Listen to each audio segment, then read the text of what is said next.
I'm often asked why I chose to focus my life's work, or the second half of my life's work, I should say, on children's entertainment. What I've discovered as a parent, a grandparent, and a teacher is that the influence of media on our children is often underestimated. Children whose families lack the resources for them to access other activities like sports or the arts or theater often turn to screens as their primary source of entertainment, screens being television, film, video games, social media, anything that they're on their screens doing and focused on. Of course, screen time isn't only tied to socioeconomic backgrounds. There are lots of kids from high income families who are also left to their own devices to entertain themselves. We've all seen parents who hand their child a phone or a tablet when they're out to eat or when they're at a party or something to keep them entertained so they're not bothering the adults in the room. Often those same parents are really clueless about what their kids are watching. So we're going to talk today a little bit about how you can be more engaged in that media with your children. And when I say with your children, I don't know if you're a parent or a grandparent or a teacher or you have children in your neighborhood, you're an auntie, but we all have children in our universe in some way, form, or shape or form. And I'm not saying that all media is bad for kids, and I'm not saying that all media is good. My grandmother used to say everything in moderation, and I think that's true when it comes to media as well. As a former teacher myself, I was drawn into children's media in the mid 80s when I was producing and distributing well, first I was producing a television show for families, and then I was working in the educational media market, working with programming that was suitable for kids from preschoolers through university. One of the big takeaways that I have from that experience is that I learned how media was selected for public schools or public libraries or universities. It was done pretty much entirely by adults, by teachers, by media librarians, by media specialists. And I still remember sitting in a meeting, in a meeting with a group called was called the Consortium of University Film Libraries. And I naively asked why children weren't involved in making the selection, since children were the audience for it. It seemed like a natural extension to me. And I was quickly shut down with the comment, well, that would be too difficult. So if you ask my family, whenever somebody tells me that's too difficult, that's always triggers something in the brain like, but maybe it's worth trying. So I set out on a course to do that. And I spoke with experts in the field, with teachers, with children's librarians, with media specialists, with media literacy specialists, with child development specialists, with parents, and even children themselves, and asked them about this complex idea about having children involved in making these selections. And every single one of them said they would be delighted to be part of the process. I still remember contacting Peggy Charon, which some of you who are older in the room might remember. Peggy was a founder of the Children's Television Act back in the early 60s, and I had met her on several occasions, so she was on my calling list. So I called Peggy and told her about the idea to start the organization, which is called Coalition for Quality Children's Media. And her first response was, how do you define quality? And that kind of stopped me in my tracks because I thought, how do we define quality? And that's one of the things that we're going to talk about today. So she and I kind of noodled on that question for a bit. And at the end of the conversation, she said, "Oh, heck yes, I'll join you. You're fun to talk to, and I think this is a great idea." So she came on board.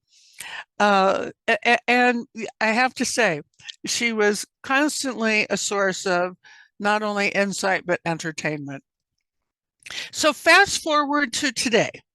Currently, the coalition, which is best known as Kids First, which is our primary project, is really best known for the team that we have of tween and teen reporters. We have 65 between the ages of 9 and 22 who make up our Kids First Film Critics team. They're from mostly in the US, all across the country. We have kids in 20 different cities, but we also have kids from other countries. We have one from the UK, we have one from Scotland, we have one from Brazil, and we have a new one from India who is going through a training with us now. So it's really open to any child as long as they can speak English.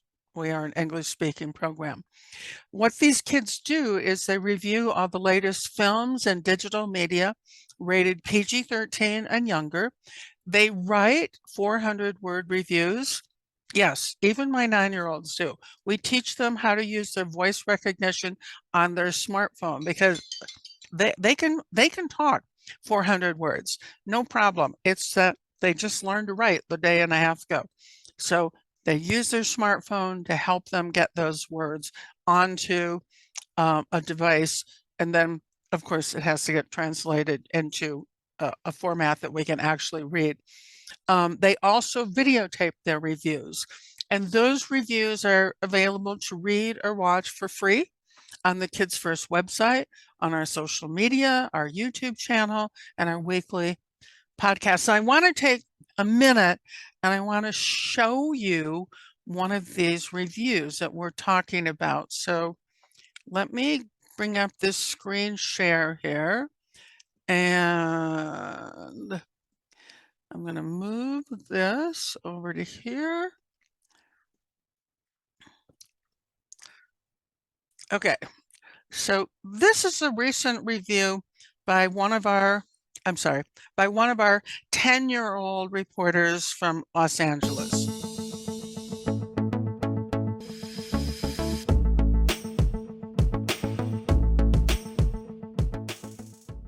Hi, I'm Hanadi, reporting for Kids First. Today I'm going to be reviewing The Little Mermaid. This mesmerizing live-action fantasy musical starring the talented Halle Bailey is an absolute triumph. The Little Mermaid showcases the beloved tale in a fresh and captivating way, with stunning visuals that bring the underwater world to life.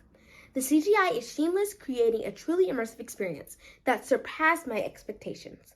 In this adaptation of The Little Mermaid, we follow the enchanting journey of Ariel, played by Halle Bailey, a young mermaid who longs to explore the human world. The film stays true to the heart of the original story, emphasizing themes of self-discovery, love, and the importance of staying true to oneself. The Little Mermaid delivers exceptional performances, breathtaking visuals, and captivating storytelling. Halle Bailey performs remarkably, capturing Ariel's curiosity, spirit, and powerful voice. Casting a Black actress in the iconic role of Ariel is a decisive step towards diversifying the portrayal of princesses on screen. It offers young audiences, particularly Black girls, who rarely see themselves in mainstream media, a chance to see a character that they can deeply identify with. And I absolutely love that. Okay, I'm going to stop that right there. That goes on for another minute, but I don't want to take up all of our time. So you can see Hanani is very self-poised. She has a great presentation.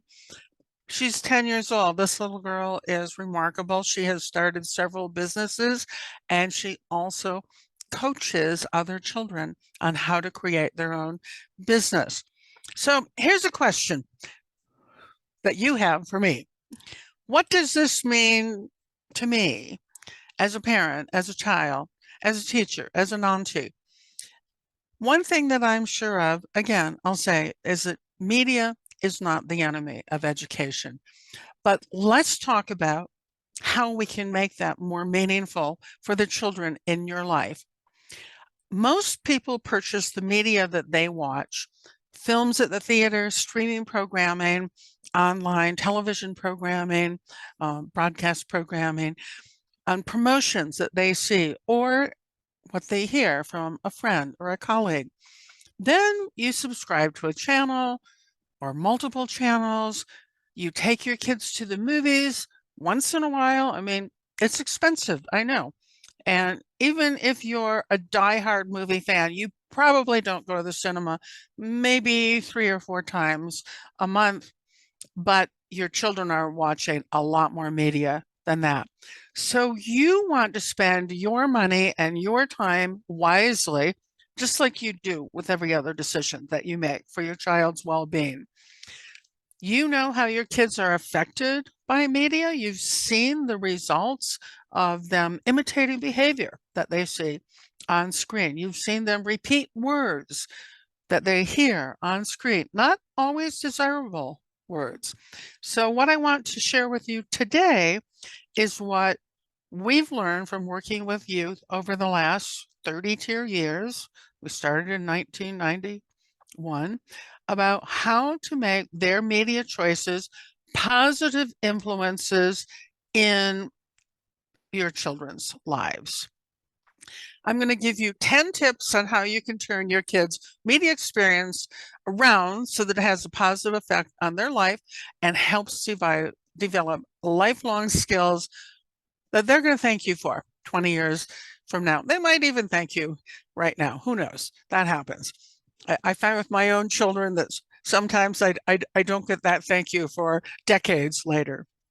So let's talk about your tips. Number one, start out by stopping whatever else you're doing and focus on your child. Be very present with them. I know too many times as parents, we're like halfway listening to our kids while we're doing something else. We're preparing dinner or we're finishing sending off an email to somebody. I've certainly been guilty of that myself. I remember my daughter would walk into my office after school to tell me a story, and I'd be finishing up an email, and she'd look at me and she'd go, "Mom, look at me. Look at me when I'm talking to you. So I know you're listening."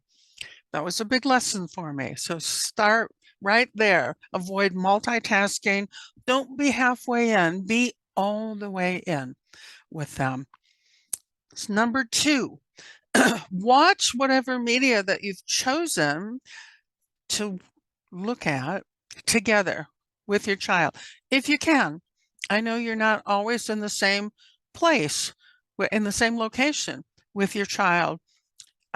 If you are traveling, like Ted Lasso, when he was in the UK and his son was back in Kansas, they still talk on FaceTime every day. So be as present as you can with them.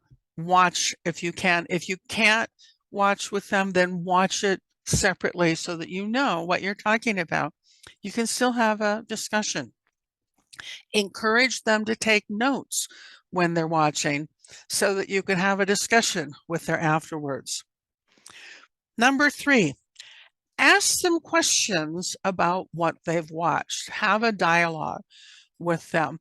Now, I've been watching children's media and discussing it with people for a long time, as you can tell. And I've taken a lot of kids to the movies with me or watched programming online with them.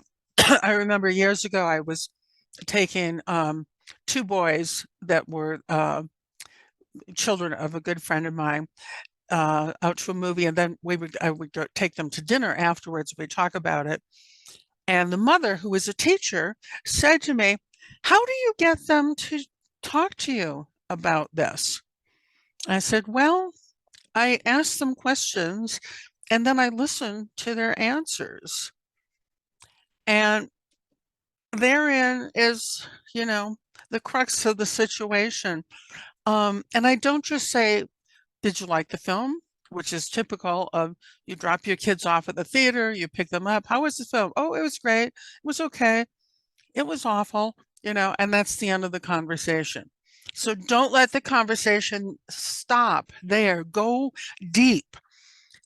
Don't just stop at that. Did you like the movie? And be specific. Don't ask generalized questions. If it's an animated film, say, well, how were the voiceover actors? Talk about who they are and where you've seen them before. There's a wonderful resource that's available to anybody called IMDb, Internet Movie Database. We use that all the time with our reporters. And I say, before you write your views, I want you to go to IMDb, look up the actors. You know, you may say, I've seen that person before, or that voice sounds really familiar. So educate them on how to do research on that. Look for the little details in it. Talk about any negative attributes that are in the film. You'll notice in our reviews that we always point out if there's too much violence in it, or now we only review films that are rated PG-13 or younger, so they're not going to have, as a rule, bloody, gory violence, which puts it into the R category. They shouldn't have profanity, but you know, ratings have shifted in the last. I was talking to somebody the other day and I said the last decade, and she said, well, really, if you look at the last 5 years, things that used to always be rated R are oftentimes now rated PG-13, which is the single most watched rating of any films. So look at that profanity, look at the levels of violence, look at sexual behavior or partial nudity. Discuss those things with your kids and point out, you know, what is the level of acceptability in them. Talk about the production values. Talk about what it looks visually. We just reviewed the film Elemental, was just open yesterday. Had to look at the date. Just looked open in theaters yesterday. This is a new Pixar Disney film. And it's really interesting because two of my reporters loved it and two of them not so much. But everybody agreed. And it's one of the things that we talk to them about. Even if you don't like the story, you might like other elements of it. And with Elemental, which is a Pixar film, so obviously it's going to be animated, everybody agreed 100% that the visuals are absolutely stunning. Where it fell into their 2 likes and 2 not likes is the storyline.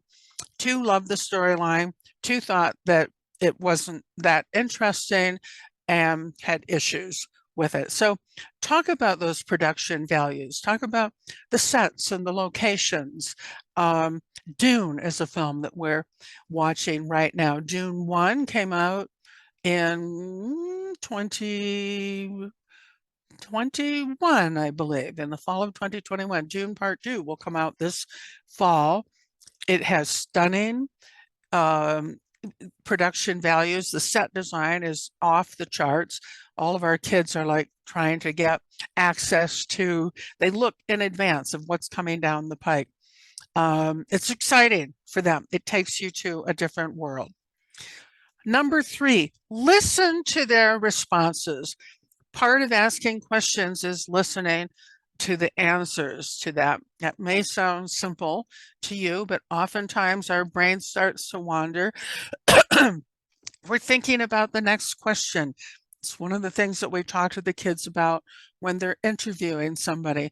Don't be so fixated on coming up with a clever next question that you fail to listen to the response from the question that you just asked. The same thing when you're talking with your child about that. Don't think about the next question. Really listen to their response and dig even deeper when they tell you something about the film. You know, I really like the performance by Haley Bailey, and I remember seeing her in something else. Well, where did you see her? You know, then you can pull out your phone, go to IMDb and say, oh, this is where else she's performed. We've watched this film and this film. It gives you a whole different insight into who that person is. These actors and actresses aren't just celebrities. They're real people that do real things, that have worked really hard to build their careers. So give yourself a chance to take a look at them. Number 5, take your discussion to a new level. By that, I mean introduce new terminology and incorporate it into your discussion. We were talking the other day with one of the kids about, oh gosh, I don't remember what film it was. I do. Babe. Do you remember the film Babe? It came out probably 30 years ago. One of my favorite all-time films where the pig is talking. The pig thinks it's a dog and is rounding up other animals. Talking animals, have a name for them. Anthropomorphic. Great new word to introduce to your kids. There's a lot more newer films, the whole Air Bud series, Talking Dogs. Again, anthropomorphic. 2D versus 3D animation. Great way to talk about what type of animation there is and what it takes to create those images. Lots of terminology, protagonists, antagonists, all kinds of things that, again, you know, my reference point is the work that we do with our reporters, and I hear back from them, from their parents all the time. One of my board members ran into the parent of a young boy who had joined us about 4 years ago, I think, and when he was 9. And this kid was bright as can be, but a terrible student. And his mother was a teacher. So you can imagine her distress at what a terrible student was. Mostly it was because school just didn't move fast enough for him. But after he had joined our team, about 3 months later, my board member ran into the mother and said, how is Naeem doing? She goes, what have you done to my boy? And he goes, oh my gosh, I don't know. Why? What happened? She goes, you know, he used to hate writing. And now he comes home from school and he writes his assignment right away and then goes off to play. And she goes, so I finally asked him, you know, what changed? And he goes, oh, Mom, you know, after writing 400-word reviews for Kids First, my homework assignment is really easy. So it has a cumulative effect on them, you know. When they start writing about something that they love, which is media, kids love media, it crosses over into everything else. Talk about what the message is of the show. Don't forget that media, filmmaking, is a form of storytelling, and it's evolved from our whole history of storytelling, going back hundreds and hundreds of years when we had live storytellers that would go from village to village and tell stories of events and relationships and all kinds of things. So when you watch that film, think about, what is that storyline? What am I taking away from that? There's oftentimes a message in there that's hidden, that and there might be multiple messages as well. Don't forget to talk about the storyline. Number 6, honor their opinions. Realize that they may have a different takeaway from the film than you do, but that doesn't mean that that they're wrong. Their opinions are valid, and it's a great opportunity to have an exchange of information with them, supporting what your opinion is of the film, not with the intent of changing their mind, but the intent of understanding each other's opinions about it. Number 7, don't laugh at me about this, but write a review, both of you. I had an experience where we were training adult reviewers, and one of my board members decided that he wanted to come and do the training as well. And he's a wonderful man, very accomplished child development specialist, PhD, very accomplished. And after the first day of class, he came up to me and he goes, I had no idea how difficult this was. I said, yeah, I know. You always think it's going to be easy, don't you? Until you start doing it yourself. And he goes, it gives me a whole other respect for what your youth reporters are doing. I said, well, that's why you chose to do this, right? So sit down and write out that review with you. I had one reviewer join us, one reporter join us when he was 9 years old. He just graduated from high school this year. Wonderful man. He's off to actually he's off to UC Berkeley next year. But when he joined us at 9, this kid has been a filmophile since he was little.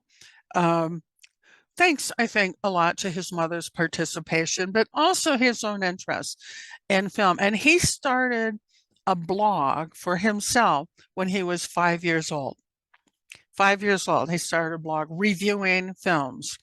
So he was from Washington, D.C. So when I called the Washington press people and said, explained who we were, and they're related to press people in other cities. So I had an introduction to them. I said, would you please put us on your distribution list? We have a new reporter in DC. And they said, oh, what's his name? I said, Benjamin Price. They said, oh, Benjamin, he's famous. He's had a blog reviewing films. Everybody knew him already. And he's still famous, I'll tell you. Everybody loves being interviewed with him. Whenever we have an opportunity to do talent interviews in Washington, he's our guy. So, but allow them to develop their writing skills by writing about something that they like. And then number 8, share that review with others. You can share it with your family, your friends. If you're on social media, you can post it there so that people can see it. But also, you could share it with your school newsletter, or you can take it to the local newspaper. Where I live in Santa Fe, New Mexico, our local paper carries our kids' reviews in their entertainment edition every Friday. So, do something with it. It makes them feel important because they are important. Number 9, share your passion. Invite your child to join you in your world. If you're a Marvel comic fan and comic book based movies, go take them to the opening day of the latest Spider-Man movie and share that excitement with them, or take them to a Springsteen concert with you. And write about it afterwards, have a discussion about it afterwards. Oftentimes, I think as parents, we keep ourselves separate with the things that we love to do from the things that our kids love to do. And they love to come into your world and see why you're excited about that. Number 10 is be a good role model. Create time to be together. Don't spend all your time on your phone, swiping, scrolling. Be present with them. The average child spends twice as much time on their smartphone as they do talking with their parents. 2/3 of parents say they wish that they had more family time, but they also confess to providing their child with devices to keep them occupied. So be a good role model, engage them in your world, and you'll find a whole difference. In the world, I'm going to close in the words of Robert Fulghum, don't worry that children never listen to you. Worry that they are always, always watching you. Thank you very much. I'm going to stop right there.